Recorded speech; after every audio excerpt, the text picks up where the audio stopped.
A paz do Senhor Jesus, meus amados irmãos, estamos aqui uma vez mais para a nossa leitura diária da Bíblia e hoje nós estaremos lendo os capítulos 5, 6, 7 e 8 da carta aos Romanos. Vamos lá então para a nossa jornada, lembrando sempre que a versão que nós usamos ao meio da revista é atualizada. Vamos lá então, capítulo 5. Justificados, pois, mediante a fé, temos paz com Deus por meio de nosso Senhor Jesus Cristo, por intermédio de quem obtivemos igualmente acesso pela fé a esta graça na qual estamos firmes e nos gloriamos na esperança da glória de Deus.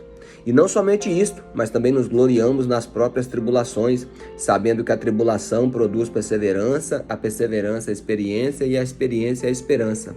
Ora, a esperança não nos confunde, porque o amor de Deus é derramado em nosso coração pelo Espírito Santo que nos foi outorgado.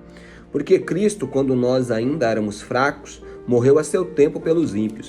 Dificilmente alguém morreria por um justo, pois poderá ser que por alguém, pelo bom, alguém se anime a morrer.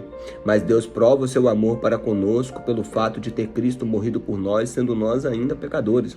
Logo muito mais agora, sendo justificados pelo seu sangue, seremos por ele salvos da ira. Porque se nós, quando éramos inimigos, fomos reconciliados com Deus mediante a morte do seu Filho, muito mais, estando já reconciliados, seremos salvos pela sua vida. E não apenas isso, mas também nos gloriamos em Deus por nosso Senhor Jesus Cristo, por intermédio de quem recebemos agora a reconciliação. Portanto, assim como por um só homem entrou o pecado no mundo e o pecado a morte, assim também a morte passou a todos os homens, por isso que todos pecaram. Porque até o regime da lei havia pecado no mundo, mas o pecado não é levado em conta quando não há lei. Entretanto, reinou a morte desde Adão até Moisés, mesmo sobre aqueles que não pecaram à semelhança da transgressão de Adão, o qual perfigurava aquele que havia de vir. Todavia, não é assim com o dom gratuito como a ofensa, porque se pela ofensa de um só morreram muitos, muito mais a graça de Deus e o dom pela graça de um só homem, Jesus Cristo, foram abundantes sobre muitos. O dom, entretanto, não é como no caso em que somente um pecou, porque o julgamento derivou de uma só ofensa para a condenação, mas a graça transcorre de muitas ofensas para a justificação. Se pela ofensa de um e por meio de um só reinou a morte, muito mais os que recebem a abundância da graça do dom da justiça reinarão em vida por meio de um só, a saber, Jesus Cristo. Pois assim como por uma só ofensa veio o juízo a todos os homens para a condenação, assim também por um só ato de justiça veio a graça a todos os homens para a justificação que dá vida. Porque, como pela desobediência de um só homem muitos se tornaram pecadores, assim também por meio da obediência de um só muitos se tornarão justos. Sobreveio a lei para que avultasse a ofensa, mas onde abundou o pecado, superabundou a graça, a fim de que, como o pecado reinou pela morte, assim também reinasse a graça pela justiça para a vida eterna, mediante Jesus Cristo, o nosso Senhor. Agora o capítulo 6. Que diremos, pois? Permaneceremos no pecado para que a graça seja mais abundante? De modo nenhum. Como viveremos ainda no pecado, nós que para ele morremos? Ou porventura ignorais que todos nós fomos batizados em Cristo Jesus, fomos batizados na sua morte? Fomos, pois, sepultados com ele na morte pelo batismo, para que assim como Cristo foi ressuscitado dentre os mortos pela glória do Pai, assim também andemos nós em novidade de vida. Porque se fomos unidos com ele à semelhança da sua morte, certamente o seremos também na semelhança da sua ressurreição. Sabendo isto, que foi crucificado com ele o nosso velho homem, para que o corpo do pecado seja destruído e não sirvamos ao pecado como escravos. Porquanto, quem morreu está justificado do pecado. Ora, se já morremos com Cristo, cremos que também com ele viveremos, sabedores de que, havendo Cristo ressuscitado dentre os mortos, já não morre, e a morte já não tem domínio sobre ele. Pois quanto ao ter morrido, de uma vez para sempre morreu para o pecado, mas quanto a viver, vive para Deus. Assim também vós considerai-vos mortos para o pecado, mas vivos para Deus em Cristo Jesus. Não reine, portanto, o pecado em vosso corpo mortal, de maneira que obedeçais às suas paixões, e nem ofereçais cada um os seus membros do seu corpo ao pecado como instrumentos de iniquidade, mas oferecei-vos a Deus como ressurreto dentre os mortos, e os vossos membros a Deus como instrumentos de justiça. Porque o pecado não terá domínio sobre vós, pois não estáis debaixo da lei, e sim da graça. E daí? Havemos de pecar porque não estamos debaixo da lei e sim da graça? De modo nenhum. Não sabeis que aquele a quem vós ofereceis como servos para a obediência, desse mesmo a quem obedeceis sois servos, seja do pecado para a morte ou da obediência para a justiça? Mas graças a Deus, porque outrora, escravos do pecado, contudo viestes a obedecer de coração a forma de doutrina em que fostes entregue, e uma vez libertados do pecado, fostes feitos servos da justiça. Falo como homem, por causa da fraqueza da vossa carne, que assim como oferecestes os vossos membros para a escravidão da impureza e da maldade para a maldade, assim ofereceis agora os vossos membros para servirem à justiça para a santificação. Porque quando eres escravos do pecado, estavas isentos com relação à justiça. Aquele tempo de resultado, e que resultado naquele tempo vós colhestes? Somente as coisas de que agora vos envergonhais, porque o fim delas é a morte. Agora, porém, libertados do pecado e transformados em servos de Deus, tende o vosso fruto para a santificação e, por fim, a vida eterna. Porque o salário do pecado é a morte, mas o dom gratuito de Deus é a vida eterna em Cristo Jesus. Amém, meus irmãos? Agora nós vamos para o capítulo de número 7. Porventura ignorais, irmãos, pois falo aos que conhecem a lei, que a lei tem domínio sobre o homem em toda a vida? Ora, a mulher casada está ligada à lei do marido enquanto ele vive, mas se o mesmo morrer, desobrigada ficará da lei conjugal. De sorte que será considerada adúltera se, vivendo ainda o marido, unir-se a outro homem. Porém, se morrer o marido, está livre da lei e não será adúltera se contrair novas núpcias. Assim, meus irmãos, também vós morrestes relativamente à lei por meio do corpo de Cristo, para pertencerdes a outro, a saber, aquele que ressuscitou dentre os mortos, a fim de que frutifiquemos para Deus. Porque quando vivíamos segundo a carne, as paixões pecaminosas postas em realce pela lei operavam em nossos membros, a fim de frutificarem para a morte. Agora, porém, libertados da lei, estamos mortos para aquilo que estávamos sujeitos, de modo que servimos em novidade de espírito e não na caduquice da letra. Que diremos, pois? A lei é pecado? De modo nenhum. Mas eu não teria conhecido o pecado senão por intermédio da lei, pois eu não teria conhecido a cobiça se a lei não dissera, não cobiçarás. Mas o pecado, tomando ocasião pelo mandamento, despertou em mim toda sorte de concupiscência, porque sem lei estava morto o pecado. Outrora, sem lei eu vivia, mas sobrevindo o preceito, reviveu o pecado e eu morri. E o mandamento que me fora para a vida, verifiquei que este mesmo se tornou para a morte. Porque o pecado, prevalecendo-se do mandamento, pelo mesmo mandamento me enganou e me matou. Por conseguinte, a lei é santa, o mandamento é santo, justo e bom. Acaso o bom se tornou em morte? De modo nenhum. Pelo contrário, o pecado, para revelar-se pecado por intermédio de uma coisa boa, causou-me a morte, a fim de que, pelo mandamento, se mostrasse sobremaneira maligno. Porque bem sabemos que a lei ela é espiritual. Eu, todavia, sou carnal, vendido sob a escravidão do pecado.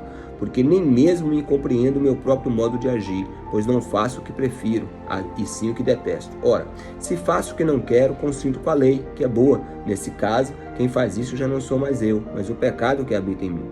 Porque eu sei que em mim, isto é, na minha carne, não habita bem nenhum, pois o querer está em mim, porém não o efetuá-lo. Porque não faço o bem que prefiro, mas o mal que não quero, esse eu faço. Mas se eu faço o que não quero, já não sou eu quem faz, e sim o pecado que habita em mim.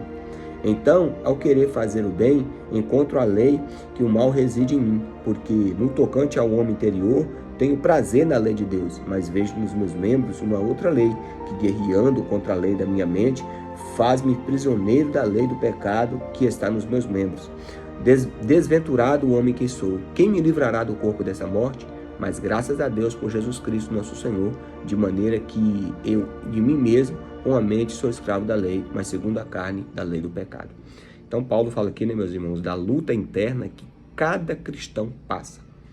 E quem pode nos dar vitória nessa luta da carne e do Espírito é somente uma vida plena no Espírito Santo, só Ele que nos fortalece para vencermos as paixões e as concupiscências da carne. Agora, meus irmãos, vamos para o capítulo 8 para encerrar a leitura de hoje, né? Agora, pois, já nenhuma condenação há para os que estão em Cristo Jesus, porque a lei do Espírito de vida em Cristo Jesus me livrou da lei do pecado e da morte. Portanto, o que for impossível à lei, que estava enferma pela carne, isso fez Deus, enviando o seu Filho em semelhança da carne pecaminosa e no tocante ao pecado, e com efeito condenou Deus na carne o pecado, a fim de que o preceito da lei se cumprisse em nós, que não andamos segundo a carne, mas segundo o Espírito. Porque os que se inclinam para a carne cogitam as coisas que são da carne, mas os que se inclinam para o Espírito, para as coisas do Espírito. Porque o pendor da carne é para a morte, mas o do Espírito é para a vida e paz. Porquanto o pendor da carne é inimizade contra Deus, pois não está sujeito à lei de Deus e nem mesmo pode estar. Porquanto os que estão na carne não podem agradar a Deus. Vós, porém, não estáis na carne, mas no Espírito. E se de fato o Espírito de Deus habita em vós, e se algum não tem o Espírito de Cristo, esse tal não é dele. Se, porém, Cristo está em vós, o corpo, na verdade, está morto por causa do pecado, mas o Espírito vive por causa da justiça.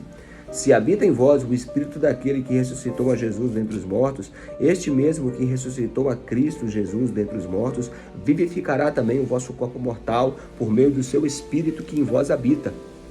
Assim, pois, irmãos, somos devedores, não da carne, para ser constrangidos a viver segundo a carne. Porque se viverdes segundo a carne, caminheis para a morte. Mas se pelo Espírito mortificares os feitos do corpo, certamente vivereis. Pois todos os que são guiados pelo Espírito de Deus são filhos de Deus. Porque não recebestes o Espírito de escravidão para viverdes outra vez atemorizados, mas recebeste o Espírito de adoção, baseados no qual clamamos, Abba, Pai. O próprio Espírito testifica com o nosso Espírito que somos filhos de Deus. Ora, somos filhos, somos também herdeiros, herdeiros de Deus e co-herdeiros com Cristo. Se com Ele sofremos, com Ele também seremos glorificados. Porque para mim, tenho por certo que os sofrimentos deste tempo presente não podem ser comparados com a glória que há de ser revelada em nós. A ardente expectativa da criação aguarda a revelação dos filhos de Deus, pois a criação está sujeita à vaidade, não voluntariamente, mas por causa daquele que a sujeitou, na esperança de que a própria criação será redimida do cativeiro da corrupção para a liberdade da glória dos filhos de Deus.